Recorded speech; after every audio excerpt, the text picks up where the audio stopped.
What drives a parent to such unimaginable brutality against their own children? Today, we delve into the chilling tale of Theresa Knorr, a mother from Sacramento, whose story stands as a horrifying testament to the darkest corners of human nature. Raised in an environment that was anything but nurturing, Knorr's life took a sinister turn as she subjected her own children to severe abuse. Her reign of terror included confinement, starvation, and relentless physical abuse. But the depth of her malevolence didn't stop there. The darkness took on a more sinister hue when it culminated in the gruesome murders of two of her daughters. The reason? A delusion that they were witches. As we venture further into the labyrinth of this tragic story, we are confronted with the stark reality of a mother's inhumanity. This tale of familial abuse, as horrifying as it is, unfolds with an even grimmer reality. How does such a nightmare remain hidden for so long, one might ask? Well, the answer lies in the insidious nature of familial abuse, where the home, a place of supposed safety, becomes a prison. Theresa Knorr's reign of terror was shrouded in a cloak of domestic normalcy that fooled the outside world. The horrors within Knorr's household were so unimaginable that they seemed like the fabric of a ghastly fiction, rather than the bitter reality her children endured. The children, conditioned by fear and manipulation, found themselves trapped in a cycle of violence that was their mother's creation. Knorr's monstrous actions were finally unveiled when one of her surviving children mustered the courage to break free and come forward. This act of bravery did not come without its challenges. The psychological trauma experienced by survivors of familial abuse often forms a formidable barrier to seeking help. The fear of not being believed, the guilt, the shame, these are all heavy burdens that survivors bear.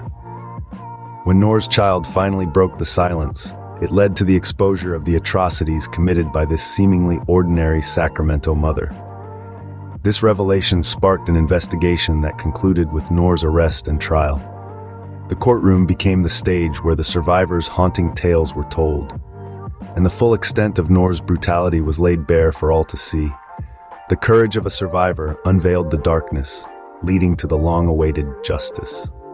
When justice finally arrives, does it soothe the wounds? These were the words echoing in the minds of many as Theresa Knorr was brought to trial in 1995. The courtroom was a seething cauldron of tension, the air heavy with the weight of expectation. The evidence presented was damning, a litany of unimaginable horrors, painting a picture of brutality that was difficult for many to comprehend. And at the center of it all, a mother turned monster, her cold indifference chilling the courtroom. The gavel fell, and with it, justice was served. Theresa Knorr received 2 consecutive life sentences, a fate befitting her heinous crimes. But as the news rippled through the community, the relief was tainted with sorrow. The sentencing marked the end of a dark chapter, yet it didn't erase the pain.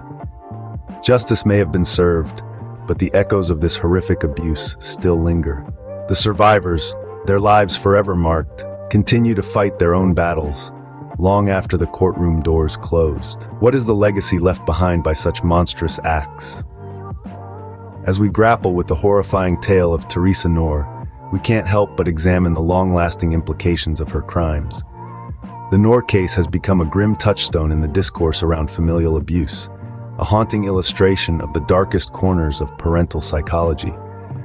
This case underscores the systemic failures that allow such abuse to persist undetected. It forces us to confront the uncomfortable truth that sometimes the greatest threats to a child's well-being can come from within the very confines of their home, from the people they should trust the most.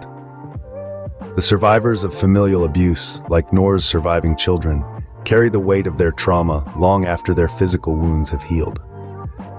Their stories remind us of the resilience of the human spirit, but also of the urgent need for societal changes. We need robust systems in place to identify and intervene in cases of abuse.